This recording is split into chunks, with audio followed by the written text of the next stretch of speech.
बिस्मिल्लाहिर्रहमानिर्रहीम अस्सलामु अलैकुम वरहमतुल्लाहि वबरकातुह। मैं हूं आपका फ़िज़िक्स टीचर उज़ैर अहमद। आप देख रहे हैं YouTube channel science and math with Uzair Ahmed. Class 9 की फ़िज़िक्स का लेक्चर नंबर 11 आज हम पढ़ेंगे। लेक्चर नंबर 11 के अंदर जो जो चीज़ें हम पढ़ेंगे उनकी आउटलाइन आपको सामने स्क्रीन पर नज़र आ रही है। सबसे पहले हम ये देखेंगे कि लीवर बैलेंस क्या होता है और उसको कैसे इस्तेमाल किया जाता है। फिर इलेक्ट्रॉनिक बैलेंस के बारे में जानेंगे।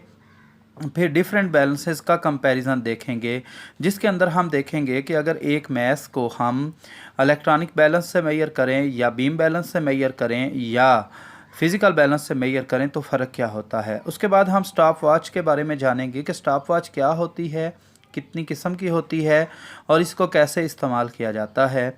और इस लेक्चर का आखिरी हिस्सा होगा मेजरिंग सिलेंडर के बारे में जानना कि मेजरिंग सिलेंडर क्या होता है और इससे क्या क्या काम लिए जा सकते हैं। आइए लेक्चर के पहले हिस्से की तरफ चलते हैं और इसमें हम पढ़ेंगे लीवर बैलेंस क्या होता है और लीवर बैलेंस जो है उसको इस्तेमाल कैसे किया जाता है।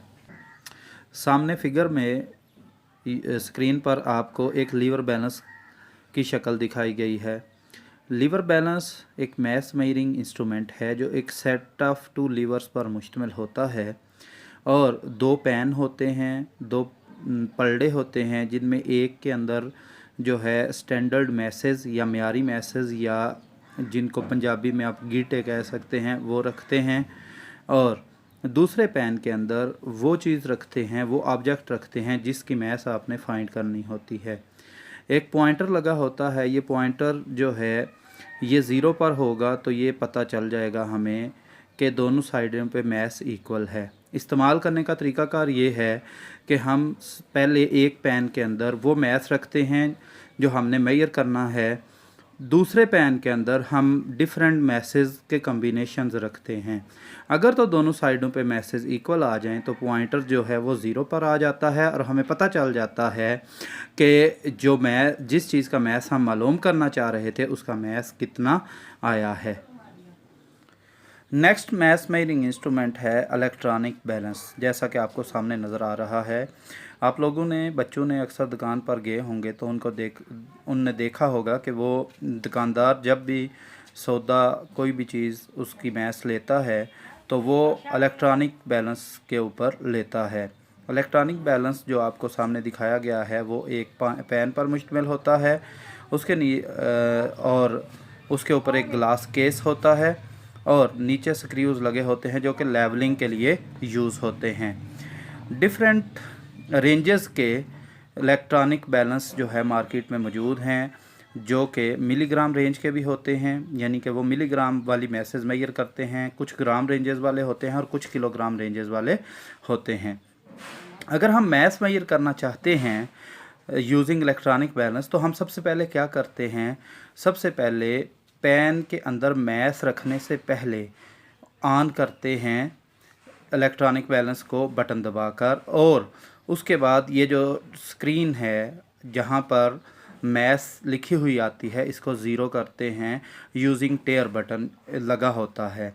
उसके बाद हम मुतलका पलड़े में या पैन में रिक्वायर्ड मैस रखते हैं और ये जो हमारे पास स्क्रीन है उसके ऊपर मैस लिखी हुई आ जाती है जो हमने यहाँ पर रखी।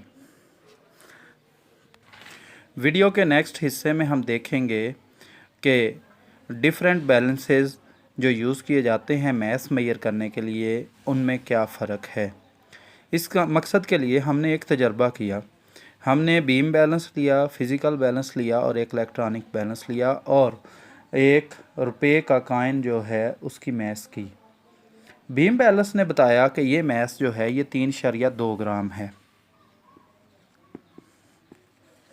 फ़िज़िकल बैलेंस के ऊपर इसी मैस की रीडिंग जो है वो आ गई 3.24 ग्राम और इलेक्ट्रॉनिक बैलेंस के ऊपर इसी मैस की जो रीडिंग हमें शो हुई वो हुई 3.247 ग्राम।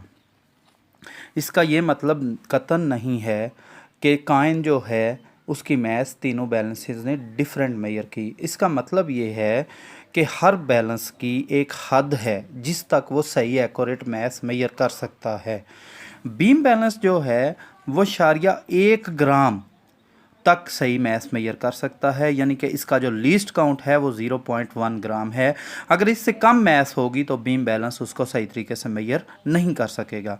जबकि फ़िज़िकल बैलेंस जो है वो 0.01 ग्राम की मैस जो है वो एक्यूरेटली मेजर कर सकता है, इससे कम मैस जो है एक्यूरेटली मेजर नहीं कर सकता। और इलेक्ट्रॉनिक बैलेंस जो है वो 0.001 ग्राम जो है उसको एक्यूरेटली मेजर कर सकता है। यानी अगर हम बात करें तो बीम बैलेंस की निस्बत फ़िज़िकल बैलेंस ज़्यादा एक्यूरेटली हमें मैस मेजरिंग देता है। और अगर हमें इससे भी ज़्यादा अच्छी मेजरमेंट चाहिए होती है, प्रिसाइज मेजरमेंट चाहिए होती है, करेक्ट मेजरमेंट चाहिए होती है, तो हम इलेक्ट्रॉनिक बैलेंस यूज़ करते हैं। और तीनों का फिर वहीं पे बात आ जाती है, लीस्ट काउंट किसी मेजरिंग इंस्ट्रूमेंट का या किसी पैमाइश करने वाले आले का लीस्ट काउंट जितना कम होगा उतनी वो अच्छी पैमाइश करेगा। ये लीस्ट काउंट तीनों के आपके सामने हैं, आप देख सकते हैं कि इलेक्ट्रॉनिक बैलेंस का लीस्ट काउंट सबसे कम है, लिहाजा इलेक्ट्रॉनिक बैलेंस जो है वो एक्यूरेट मेजरमेंट देगा in case of mass measurement. अब आते हैं हम स्टॉप वॉच की तरफ कि स्टॉप वॉच क्या होती है और इस्तेमाल कैसे की जाती है और क्यों किस काम के लिए इस्तेमाल की जाती है। स्टॉप वॉच एक ऐसा इंस्ट्रूमेंट है जो दो इंटरवल्स के दरमियान वक़्त की पैमाइश के लिए यूज़ होता है। स्टॉप वॉच दो टाइप की होती है, एक को डिजिटल स्टॉप वॉच का नाम दिया जाता है, दूसरी स्टॉप वॉच जो है वो मैकेनिकल स्टॉप वॉच होती है। मैकेनिकल स्टॉप वॉच का लीस्ट काउंट 0.1 सेकंड होता है, जबकि डिजिटल स्टॉप वॉच का लीस्ट काउंट 0.01 सेकंड होता है। आइए देखते हैं कि स्टॉप वॉच कैसे वर्क करती है। आपको सामने स्क्रीन पर मैकेनिकल स्टॉप वॉच की फ़िगर नज़र आ रही है। जैसा कि आप लोग स्क्रीन पर देख सकते हैं कि ये एक नॉब है जिसको मैंने पॉइंटर से शो किया है। ये नॉब जो है ये स्टॉप वॉच को चलाने के लिए, बंद करने के लिए या रीसेट करने के लिए बटन का काम करती है। जब इस नॉब को एक दफ़ा दबाया जाता है तो स्टॉप वॉच चलना स्टार्ट हो जाती है। जब दूसरी दफ़ा दबाया जाता है तो स्टॉप वॉच अपनी जगह पर रुक जाती है, जितने टाइम पर वो हो उसकी सुइयाँ उसी टाइम पर रुक जाती हैं। जब तीसरी दफ़ा इसी नाब को दबाया जाए तो स्टॉप वॉच की सुइयाँ जो हैं वो ज़ीरो पर पहुंच जाती हैं, यानी कि स्टॉप वॉच जो है वो रीसेट हो जाती है। आइए अब डिजिटल स्टॉप वॉच को देखते हैं। आपको सामने स्क्रीन पर एक डिजिटल स्टॉप वॉच दिखाई जा रही है। ये डिजिटल स्टॉप वॉच जो है इसके अंदर एक डायल होता है जिसके ऊपर डिजिट्स की शक्ल में टाइम चलता हुआ नज़र आता है और बटन लगे होते हैं इस स्टॉप वॉच के ऊपर, जिनमें से एक बटन जो है वो स्टार्ट स्टॉप बटन होता है और एक जो है वो रीसेट बटन होता है। स्टार्ट और स्टॉप बटन जो है, ये जो बटन है ये चलाने के लिए स्टॉप वॉच को या रोकने के लिए यूज़ होता है, जबकि रीसेट बटन जो है टाइम को ज़ीरो करने के लिए या रीसेट करने के लिए यूज़ होता है। आपने स्टॉप वॉच को यूज़ करना है किसी भी टाइम मेजरिंग के लिए तो आप पहले स्टार्ट वाला बटन दबाते हैं, जिसकी वजह से ये स्टॉप वॉच चलना शुरू हो जाती है। फिर इसी बटन को जब दोबारा दबाएंगे तो ये रुक जाती है और आप टाइम मेजर कर सकते हैं उस जो आप टाइम मेजर करना चाहते हैं। फिर आप रीसेट बटन दबाते हैं। रीसेट बटन जो है वो आपको दोबारा से स्टॉप वॉच के डायल पर 00 करके दे देता है और आप जो है नए सिरे से टाइम की रीडिंग ले सकते हैं। आइए अब अपने नेक्स्ट मेजरिंग इंस्ट्रूमेंट की तरफ चलते हैं जिसका नाम है मेजरिंग सिलेंडर या दर्जेदार सिलेंडर। आपको सामने स्क्रीन पर दर्जेदार सिलेंडर या मेजरिंग सिलेंडर नज़र आ रहा है। मेजरिंग सिलेंडर या दर्जेदार सिलेंडर एक प्लास्टिक का या ग्लास का एक ऐसा ऑब्जेक्ट होता है जिसके ऊपर लंबाई की तरफ या लेंथ की तरफ जो है 0 से लेकर एक डिफरेंट रेंज तक जो है वो मिलीलीटर में दर्जे लगे होते हैं। जैसा कि आपको सामने स्क्रीन पर नज़र आ रहा है 0 से 200 मिलीलीटर तक दर्जे लगे हुए हैं। कुछ जो दर्जेदार सिलेंडर होते हैं उनकी रेंज 250 मिलीलीटर भी होती है और कुछ की जो है वो 500 मिलीलीटर भी होती है। ये डिपेंड करता है कि आप कौन सा यूज़ करना चाहते हैं। अब ये यूज़ किस काम के लिए होता है, तो दर्जेदार सिलेंडर या मेयरिंग सिलेंडर जो है ये किसी लिक्विड का वॉल्यूम मालूम करने के लिए यूज़ होता है, या ये किसी इर्रेगुलर या रेगुलर सॉलिड ऑब्जेक्ट का वॉल्यूम मालूम करने के लिए भी यूज़ होता है। आइए देखते हैं कि मेयरिंग सिलेंडर की मदद से हम वॉल्यूम कैसे मालूम कर सकते हैं एक लिक्विड का। आप जिस लिक्विड का वॉल्यूम मालूम करना चाहते हैं उसको मेयरिंग सिलेंडर के अंदर डालिए और फिर जैसा कि आपको फिगर में नज़र आ रहा है उसको जो है वो 90 के एंगल पे देखिए, बिल्कुल सीधा देखिए, तिरछा ना देखिए। तो जो वाटर की अपर सरफेस है आपको जहाँ पर जिस लाइन के साथ मिली हुई नज़र आ रही होगी, फॉर एग्ज़ाम्पल ये मुझे नज़र आ रही है तकरीबन 105 और 120 के दरमियान 115 पर नज़र आ रही है, तो इसका जो वॉल्यूम होगा वो 115 मिलीलीटर होगा, या आप इसको मज़ीद देख सकते हैं।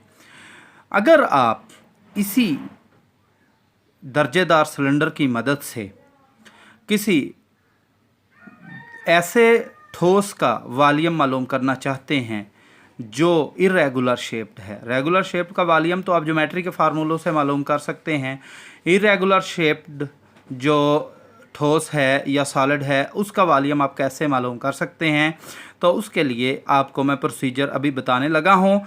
ध्यान से सुनिएगा, नेक्स्ट 1 आध मिनट जो लेक्चर का बाकी रह चुका है। आपने सबसे पहले क्या करना है, पहला स्टेप क्या करना है, अगर आपने एक ऐसे ठोस का वॉल्यूम मालूम करना है जो बेढंगा है, जो इरेगुलर शेप्ड है, सबसे पहले आपने एक लिक्विड डालना है इसके अंदर दर्जेदार सिलेंडर या मेयरिंग सिलेंडर के अंदर, और उसका वॉल्यूम नोट कर लेना है। लेट से उसका वॉल्यूम मेरे पास आ गया 120 मिलीलीटर।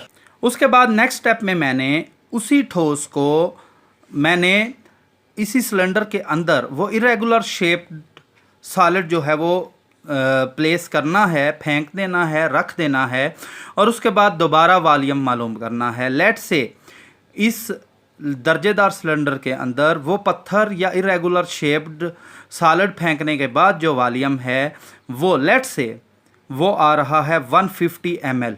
150 ml। अच्छा, वॉल्यूम ऑफ लिक्विड हमने फाइंड किया है 120 ml और volume of liquid with irregular shaped solid वो 150 ml है। अब वॉल्यूम ऑफ सॉलिड हम कैसे फाइंड कर सकते हैं, वॉल्यूम ऑफ सॉलिड वो बराबर होगा, ये ऊपर वाले वॉल्यूम को हम V1 का नाम देते हैं, दूसरे को V2 का नाम देते हैं, वो बराबर होगा V2 minus V1, 150 minus 120 30 ml। तो हमारे पास जो सॉलिड इरेगुलर शेप था जिसका ज्योमेट्री के तरीके से वॉल्यूम मालूम करना मुश्किल था, हमने उसको दर्जेदार सिलेंडर की मदद से उसका वॉल्यूम मालूम कर लिया और वो आ गया 30 मिलीलीटर। इसके साथ ही आज के लेक्चर का अख्ताम होता है। उम्मीद है आपको लेक्चर की समझ आई होगी। अगर कोई पॉइंट ऐसा है पूरे लेक्चर में जिसकी आपको समझ नहीं आई तो कमेंट बॉक्स में आकर ज़रूर बताएं और वीडियो को क्लास 9th के तमाम स्टूडेंट्स के साथ शेयर करें ताकि वो इससे फ़ायदा उठा सकें, और चैनल को सब्सक्राइब करें ताकि हर आने वाली नई वीडियो की आपको इत्तला मिल सके। मैं हूं उज़ैर अहमद, मेरी तरफ से आप सबको नेक्स्ट लेक्चर तक अल्लाह हाफिज़।